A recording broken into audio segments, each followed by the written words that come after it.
नमस्कार साथियों, जैसा कि आप सबको विदित है कि आज माननीय उच्च न्यायालय में सहायक अध्यापक भर्ती पर एक महत्वपूर्ण बहस होनी है। दोस्तों, जैसा कि सहायक अध्यापक भर्ती पर जो सीधी भर्ती में वेटेज देने का मामला चल रहा है, उस विषय पर जो माननीय उच्च न्यायालय में जो मामला विचाराधीन है, उस पर लगातार डेट पे डेट चल रही है और आज 6 तारीख को एक महत्वपूर्ण डेट है। दोस्तों, मैं 2-3 चीज़ें यहाँ पर क्लियर करना चाहता हूँ। दोस्तों, एक तो हमने बहुगुणा जी वकील किए थे, तो कई सारे साथियों का जो कल वकीलों की जो लिस्ट आई थी, उसमें बहुगुणा जी का स्पष्ट नाम का उल्लेख नहीं था। तो कई सारे साथी पूछ रहे थे कि क्या बहुगुणा जी लड़ेंगे, नहीं लड़ेंगे।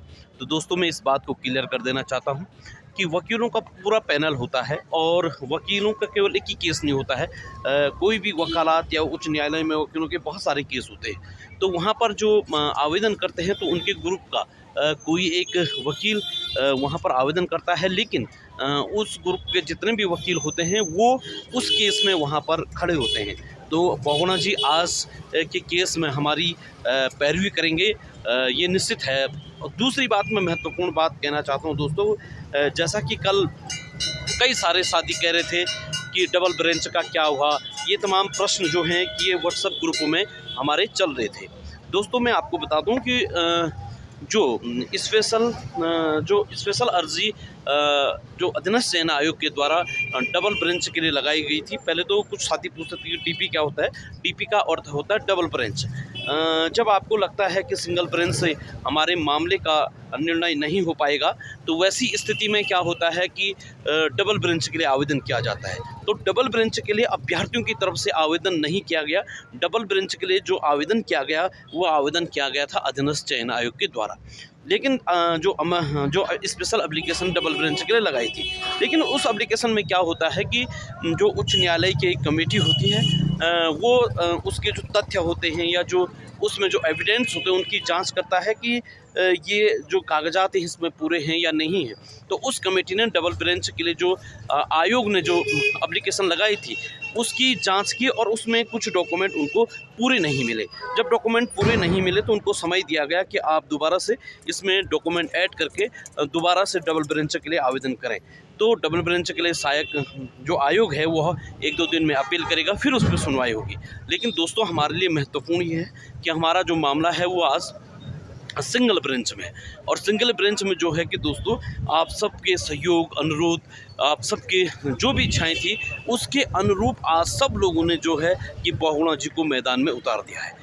अब ये देखना महत्वपूर्ण होगा दोस्तों कि आज क्या कार्रवाई होती है न्यायालय में, और जिसका हम सबको जो है इंतज़ार है। और हम चाहते हैं कि आज सकारात्मक कार्रवाई होगी और न्यायालय इसमें जो है कि वो जो सहायक अध्यापक भर्ती पर जो स्टे लगा है, वो हट जाएगा और बहुत जल्दी आपको जो है कि आपका परिणाम आपके सम्मुख होगा। तो इस महत्वपूर्ण विषय पर आज जो उच्च न्यायालय में चर्चा होनी है। दूसरा, मैं दोस्तों आप लोगों को बता देना चाहता हूँ कि कई सारे छात्र जो हमारे ग्रुप बने हैं, उसमें जैसे हिमांशु सर हो गया, मंथन सर हो गया, जो हमारी कोर कमेटी के सदस्य हैं, उनको पर्सनली मैसेज करते हैं कि बहुगुणा जी क्यों नहीं लड़ रहे हैं, बहुगुणा जी का नाम नहीं है, या डबल ब्रेंच का क्या हुआ। तो दोस्तों, आपको पता है कि जो हम लोग कर रहे हैं वो टीम वर्क के रूप में काम कर रहे हैं, और इतने 4500 लगभग लोगों ने सहायक अध्यापक दिया है। आपके मन में ये ज़रूरी है कि उत्साह भी ज़रूरी है, और आपकी जो जिज्ञासाएँ हैं वो भी जो है वो भी महत्वपूर्ण है।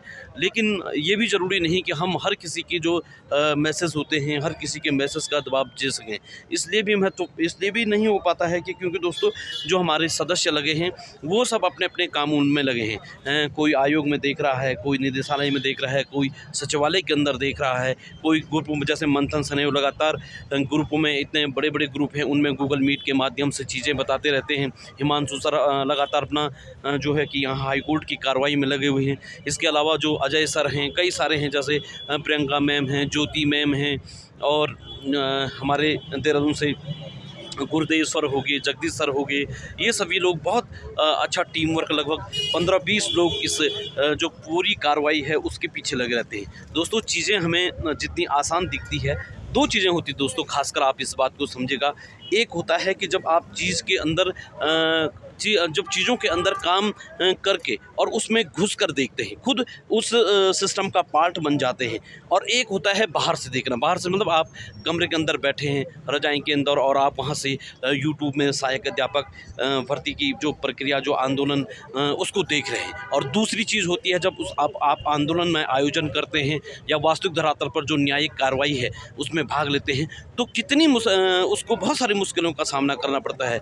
जो माननीय उच्च न्यायालय की जो भाषा होती है वो बड़ी क्लिष्ट होती है, उसको समझने में भी बहुत ज़्यादा टाइम लगता है, विभिन्न नियमावली का अध्ययन करना पड़ता है, तो इसलिए चीज़ें इतनी आसान नहीं होती हैं।